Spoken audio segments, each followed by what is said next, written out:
see if we can't finish the 22nd chapter of A Connecticut Yankee in King Arthur's Court, which is about the Holy Fountain. The boss and his companions have arrived where the Holy Fountain is supposed to be, and the boss has been lowered into it and checking it out. My last video cut off early, so I will start at the beginning of the paragraph where I cut off. I almost regretted that my theory about the well's trouble was correct, because I had another one that had a showy point or two about it for a miracle. I remember that in America, many centuries later, when an oil well ceased to flow, they used to blast it out with a dynamite torpedo. If I should find this well dry, and no explanation of it, I could astonish these people most nobly by having a person of no especial value drop a dynamite bomb into it. It was my idea to appoint Merlin. However, it was plain that there was no occasion for the bomb. One cannot have everything the way he would like it. A man has no business to be depressed by disappointment. Anyway, he ought to make up his mind to get even. That is what I did. I said to myself, I am in no hurry, I can wait. That bomb will come good yet. And it did, too. When I was above the ground again, I turned out the monks and let down a fish line. The well was 150 feet deep, and there was 40 feet of water in it. I called in a monk and asked, "How deep is the well?" "That, sir, I wit not, having never been told." "How does the water usually stand in it?" "Near to the top, these 2 centuries, as the testimony goeth, brought down to us through our predecessors." It was true, as to recent times at least, for there was a witness to it, and a better witness than a monk. Only about 20 or 30 feet of the chain showed where in use. The rest of it was unworn and rusty. What had happened when the well gave out the other time? Without doubt, some practical person had come along and mended the leak, and then had come up and told the abbot that he had discovered by divination that if the sinful bath were destroyed, the well would flow again. The leak had befallen again now, and these children would have prayed and processioned and tolled their bells for heavenly succor till they all dried up and blew away, and no innocent of them would ever have thought to drop a fish line into the well or go down in it and find out what was really the matter. Old habit of mind is one of the toughest things to get away from in the world. It transmits itself like a physical form and feature, and for a man in those days to have had an idea that his ancestors hadn't had would have brought him under suspicion of being illegitimate. I said to the monk, "It is a different miracle to restore water in a dry well, but we will try if my brother Merlin fails. Brother Merlin is a very passable artist, but only in the parlor magic line, and he may not succeed. In fact, is not likely to succeed, but that should be nothing to his discredit. The man that can do this kind of miracle knows enough to keep hotel." "Hotel? I mind not to have heard of hotel. It's what you call hostel. The man that can do this miracle can keep hostel.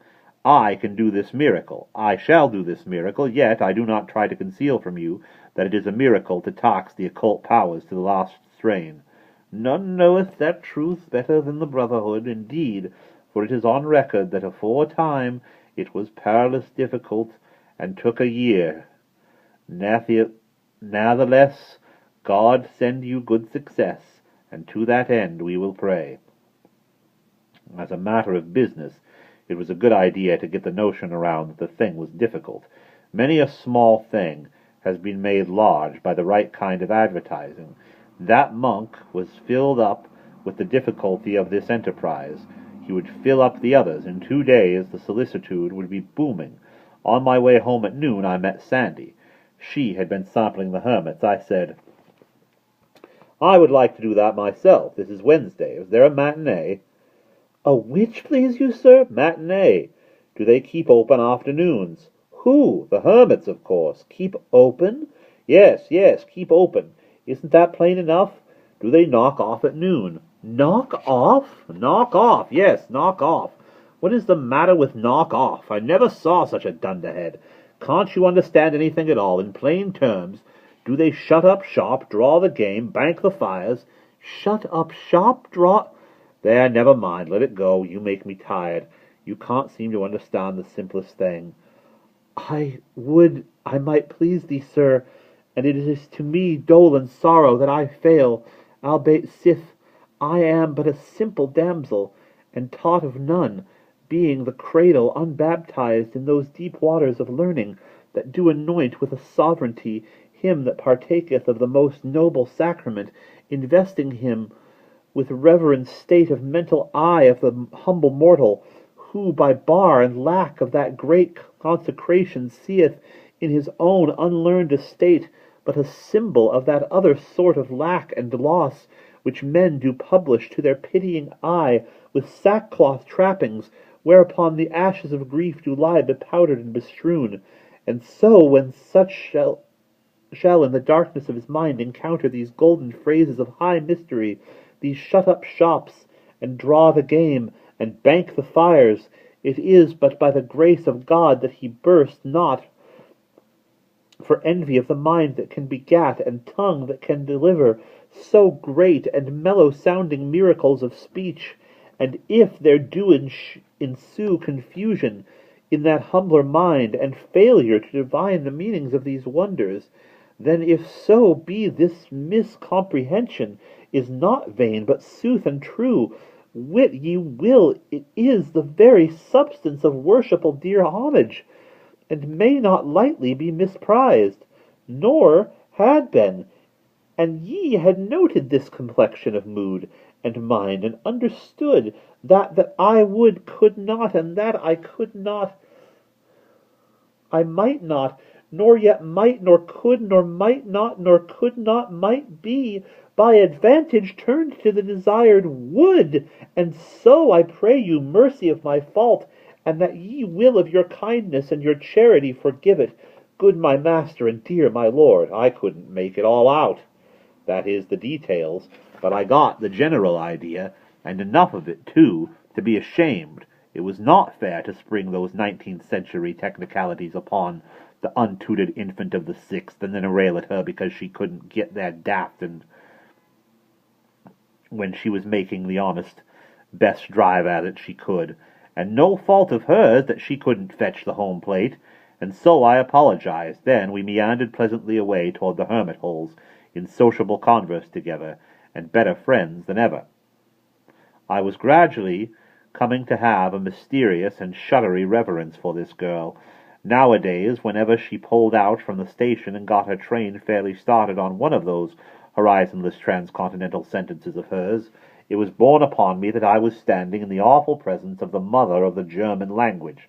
I was so impressed with this that sometimes when she began to empty one of these sentences on me, I unconsciously took the very attitude of reverence and stood uncovered, and if words had been water, I had been drowned, sure. She had exactly the German way.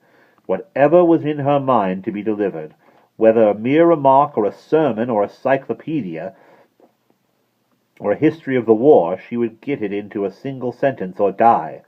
Whenever the literary German drives into a sentence, that is the last you are going to see of him till he emerges on the other side of the Atlantic with his verb in his mouth. We drifted from hermit to hermit all afternoon. It was a most strange menagerie. The chief emulation among them seemed to be to see which could manage to be the uncleanest and most preposterous with vermin, and most prosperous with vermin. Their manner and attitudes were the last expression of complacent self-righteousness. It was one anchorite's pride to lie naked in the mud and let the insects bite him and blister him unmolested. It was another's to lean against a rock all day long, conspicuous to the admiration of a throng of pilgrims, and pray. It was another's to go naked and crawl around on all fours. It was another's to drag about with him, year in, year out, 80 pounds of iron. It was another's to never lie down when he slept, but to stand among the thorn bushes and snore when there were pilgrims around to look. A woman who had white hair of age and no other apparel was black from crown to heel with 47 years of holy abstinence from water. Groups of gazing pilgrims stood around all and every of them strange objects lost. And every of these strange objects lost in reverent wonder and envious of the feckless sanctity which these pious austerities had won for them from an exacting heaven. By and by we went to see one of the supremely great ones.